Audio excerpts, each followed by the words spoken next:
Mauni si LVD or low voltage disconnect. Mauni sa ato ang actual nga diagram. So karon diha makita nimo nga naay in sa kilid, in positive, dayon negative sa kilid. Mao ni iyahang input.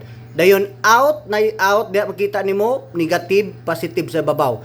Ang setting mao ni ihang setting. Makita pod nimo ang voltahe diri nga nigawa sa imuhang solar setup or sa imong battery ug pila nay voltahe. So karon mao ni ang LVD na tong gi-discuss atong niagi. Mao ni ang in ni kuha didto og supply gikan sa imong battery diri after sa iyang breaker, positive negative ayaw kalimot. Dayon ang out ngadto pa doong siyahang relay.